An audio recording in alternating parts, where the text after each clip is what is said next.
So hey guys, welcome to the day 4th of constant consistency toward my dreams. तो आज मैं सुबह सुबह 6:45 बजे ही उठ जाता हूँ, लेकिन आज एक चमत्कार हो जाता है। पता नहीं क्यों, लेकिन अलार्म से पहले ही आज मेरी आंख खुल जाती है। इस बात की एक तरफ से तो खुशी होती है, दूसरी तरफ से गम। लेकिन अब कहाँ जाए हम। खुशी इसलिए क्योंकि अब मेरी 7 बजे उठने की हैबिट बनने वाली है। गम इसलिए क्योंकि अब मैं 11 बजे उठने वाली हैबिट को भूल जाऊंगा। लेकिन जो मजा 11-12 बजे उठने में है, वो इतना जल्दी सुबह उठने में कहाँ। और एक बात, कल मेरा व्लॉग नहीं आ पाया था, जिसके पीछे कई रीजन थे। पहला रीजन, मंडे मेरा रेस्ट डे है, यानी मैं उस दिन कोई फिजिकल एक्सरसाइज नहीं करूंगा। दूसरा रीजन, मंडे को क्लासेस नहीं थी, क्योंकि संडे को स्प्रिंग बोर्ड में छुट्टी होती है। जैसा कि आपको पता है कि मैं स्प्रिंग बोर्ड से एक दिन लेट चलता हूँ। अगर कोई मंडे को क्लास हुई है तो मैं उसे ट्यूसडे में देखूंगा। इसी सीरीज में संडे को होती है कोचिंग की छुट्टी, तो मंडे को क्लासेस थी नहीं। और 13 फरवरी से लगाकर 18 फरवरी तक जितना भी पढ़ा, उसका रिवीजन मैंने संडे को कर लिया था। तो इसीलिए ना फिजिकल एक्सरसाइज रिलेटेड कोई काम था, ना स्टडी रिलेटेड कोई काम था। तो फिर क्या था, मैंने ले लिया एक दिन का ब्रेक और किया अपने टाइम को एंजॉय। अब शुरू करते हैं अपने व्लॉग को। तो आज मैं सुबह सुबह उठता हूँ और उसके बाद ब्रश करता हूँ। ब्रश करने के बाद पानी पीता हूँ और फ्रेश होने के लिए चला जाता हूँ। उसके बाद आपको तो पता ही है, मैं ठहरा महाल से। कौन लोअर पहने, शॉर्ट्स पहने, फिर रनिंग करने के लिए जाए। तो मैं अपनी जींस में जैसे तैसे अपने बेल्ट को फंसाता हूँ, स्वेटर पहनता हूँ और अपने ईयरबड्स लेकर चला जाता हूँ रनिंग करने के लिए।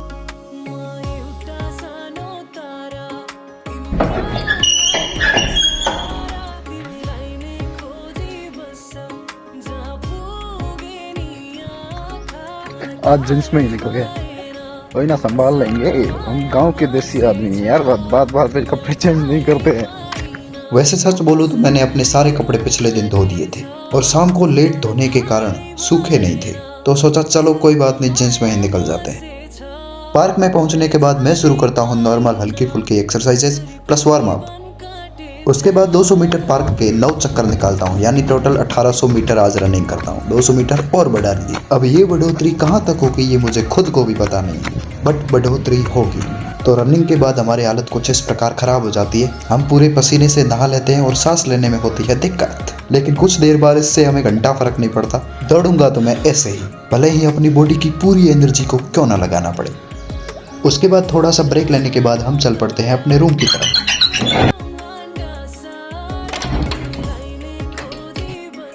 तो यार अभी रनिंग करके जस्ट रूम में पहुंचा हूँ। 9 चक्कर निकाले ग्राउंड के, मतलब समझ रहे हो, बंदा पसीना निकाल रहा है। जब पूरा पसीने से भीग चुका हूँ, स्वेटर तो पूरा अंदर से हालत खराब है। गजब चीज है यार रनिंग, किया करो, मजा आएगा यार करने में। तो सुबह शुरू करने में सिर्फ दिक्कत होती है, उसके बाद तो 8-9 चक्कर ऐसे निकलेंगे। एक चक्कर और, एक चक्कर और, एक चक्कर और, बस एक चक्कर लास्ट। इसको समझा दिया ना भाई, रनिंग कुछ नहीं है। जो समझते हैं यार हार्ड है, हाँ हार्ड है, मैं मानता हूँ, मैं उठता ही नहीं हूँ कभी कभी। बस एक, चलो छोड़ो, इसके बारे में बात नहीं करते, साइड एंगल रखते हैं इसको। आप बोल सकते हैं हमें किसी ने सुधार दिया है यार। चलो अब पढ़ाई शुरू करते हैं, नहीं सॉरी, मेडिटेशन। इतनी अच्छी अच्छी बातें करने के बाद मैं बिस्तर को सही करके शुरू करता हूँ अपना मेडिटेशन सेशन। मेडिटेशन करने के बाद 15-20 मिनट ब्रेक लेता हूँ, क्योंकि मेडिटेशन से पहले मैं गीजर ऑन करना भूल गया था, तो पानी गर्म होने में 15-20 मिनट लग जाते हैं। उसके बाद मैं बाहर जाता हूँ और अपने सूखे हुए कपड़े लेके आ जाता हूँ। उनमें से सूखी हुई ड्रेस सिर्फ एक होती है, वो होते है लोअर टी शर्ट। बाकी वाले ड्रेसेस का सूखने का चांस ही नहीं था। फिर मैं ऐसे जादू से कपड़े लेकर मैं चला जाता हूँ नहाने के लिए। नहाने के बाद मैं वापस बाहर आता हूँ और तेल कंघी वगैरह करता हूँ। उसके बाद चला जाता हूँ पानी की 2-2 लीटर की 2 बोतलें भरने, जो हमारे पूरे दिन में पीने के काम आएगी। फिर उनमें से एक बोतल से स्टील की बोतल में वाटर फिल करता हूँ।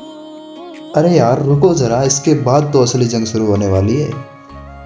फिर मैं शुरू करता हूँ इंडियन इकोनॉमी की क्लास, जो विजय शेखावत सर पढ़ाते हैं। बहुत अच्छा पढ़ाते हैं, नो डाउट। पहले इकोनॉमिक्स में मुझे जरा भी इंटरेस्ट नहीं था, लेकिन विजय सर की क्लासेस लेने के बाद मुझे लगता है इकोनॉमिक्स ही मेरा सब्जेक्ट होना चाहिए। मेरा कहने का मतलब है, विजय शेखावत सर इकोनॉमिक्स बहुत अच्छी पढ़ाते हैं। आसानी से सब कुछ समझ आ जाता है, आसानी से सब कुछ याद भी हो जाता है। जरूरत है तो आपको सिर्फ फोकस्ड और कॉन्सेंट्रेट माइंड की। तो क्या कि सब एसएलटी मुझे बताइए एसएलटी क्या काम है। उधर तो सरकार का नोटिफिकेशन आ गया कि सब आपको जो ज्वाइन करना है कितने तारीख को कहां ज्वाइन करना है, ये सब ये एसएलटी यहां ज्वाइन करना है और ये आपका अधिकारी होगा जिसको आप रिपोर्ट करना है। तो आप अधिकारी का नंबर दे दिए।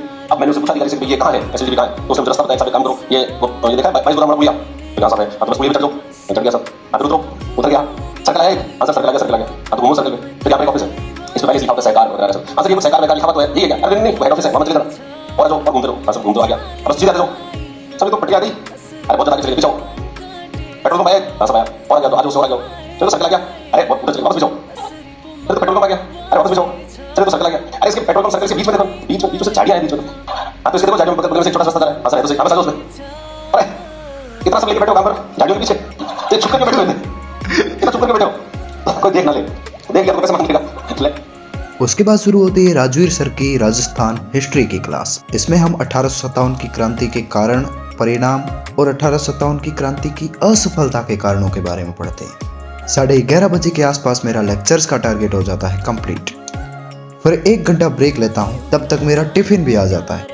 फिर टैब पर यूट्यूब पर कुछ देखते देखते मैं अपने टिफिन को करता हूँ फिनिश। वैसे आज टिफिन में क्या था मुझे खुद को पता नहीं, मैंने सिर्फ खाने पर फोकस किया। उसमें एक तो थी दाल, एक था बूंदी का रायता और पता नहीं मतलब ढोकली टाइप कुछ था, आई डोंट नो। उसके बाद मैं टिफिन को वॉश करने के लिए चला जाता हूँ।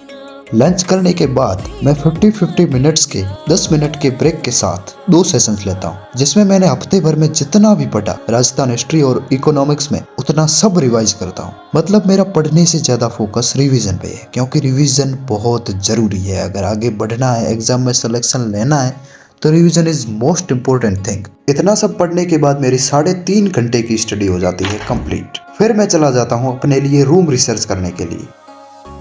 मैं बाहर निकलते ही गलियों में उधर इधर 1 घंटे तक भटकता हूँ, लेकिन मुझे कुछ भी याद नहीं लगता। मैं जहाँ टू लेट लिखा हुआ है उन नंबर्स पे कॉल करता हूँ।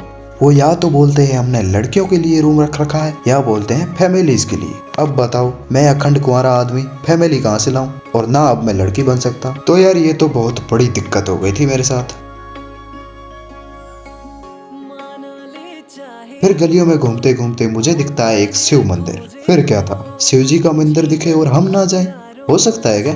लेकिन अंदर जाने पर पता चलता है यहाँ पर बहुत सारे देवी देवताओं की मूर्तियां थी। कुछ महिलाएं भजन भी गा रही थी। फिर मैं जल्दी रूम मिलने की प्रार्थना करके वहाँ से निकल पड़ता हूँ फिर से रूम रिसर्च करने की ओर। फिर एक अपार्टमेंट दिखता है, वहाँ पर लिखा होता है टू लेट फॉर बॉयज। मेरी आत्मा मानो बहुत ज्यादा संतुष्ट हो गई।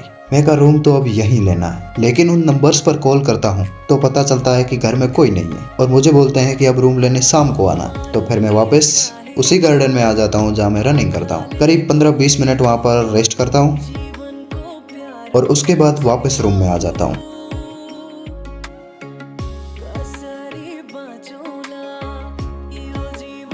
फिर आज मैं शुरू करता हूँ अपनी सब्जेक्ट हिंदी को राघव प्रकाश बुक से। Hindi is most important subject for paper 4। साथ में इंग्लिश भी इम्पोर्टेंट है और पेपर 4 में जिसके नंबर अच्छे आते हैं वो आरएएस आसानी से क्रैक कर सकता है। इसलिए मेरा ज्यादा फोकस पेपर 4 पे रहेगा।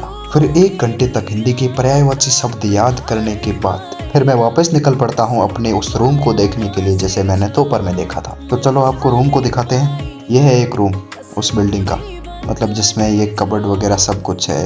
ये कपड़े वगैरह रखने के लिए अलमारी है और साथ में बैग वगैरह अपना सामान रखने के लिए, और ऊपर भी कुछ सामान रखने के लिए जगह है। और ये ट्यूबलाइट लगी हुई है। और ये है दूसरा रूम जिसमें अलमारी भी लगी हुई है और पास में ये मतलब बालकनी की तरह खाली अपार्टमेंट है जिसमें हम बाहर की हवा ले सकते हैं। वैसे सच बोलूँ तो इन दोनों में से मुझे मतलब ज़्यादा अच्छा एक भी रूम नहीं लगा, लेकिन फिर भी वो जो येलो कबर्ड वाला था वो थोड़ा अच्छा रूम था। हम अपनी 25 तारीख तक रूम रिसर्च ऐसे ही जारी रखेंगे। उसके बाद जो अच्छा रूम होगा उसे हम सेलेक्ट करके अपना रूम बनाएंगे। उसके बाद मैं वापस रूम में आ जाता हूँ। रूम में आता हूँ तब तक बारिश होना शुरू हो जाती है। फिर मुझे लगता है मेरे धुले हुए कपड़े वापस ना भीग जाए, इसलिए मैं उन्हें समेट कर वापस रूम में ले लेता हूँ। और यहाँ पर मैंने अपने आलस्य की सारी हदें पार कर दी। देख रहे हो, मतलब हाथ नहीं लगाया कपड़ों के और कपड़ों को नीचे गिरा दिया। कपड़ों को व्यवस्थित करने के बाद मेरा टिफिन आ जाता है और टिफिन में आज होती है सेव टमाटर की सब्जी, जो टेस्ट में रियल में बहुत ज़्यादा अच्छी होती है। इस प्रकार मैं 10-15 मिनट में ही अपने डिनर को फिनिश करता हूँ। डिनर करने के बाद मैं थोड़ी देर मोबाइल चलाता हूँ। 1-1.5 घंटे में मोबाइल से तंग आने के बाद मैं उसे छोड़कर अपने YouTube वीडियो की एडिटिंग में लग जाता हूँ। फिर 1-1.5 बजे के लगभग मेरा YouTube वीडियो एडिटिंग का काम होता है कंप्लीट।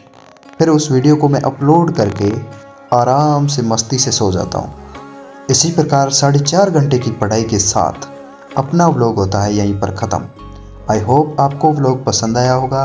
पसंद आया तो लाइक कीजिए, कमेंट कीजिए, चैनल को कीजिए सब्सक्राइब। अब मिलते हैं नेक्स्ट व्लॉग में, तब तक के लिए बाय गाइस।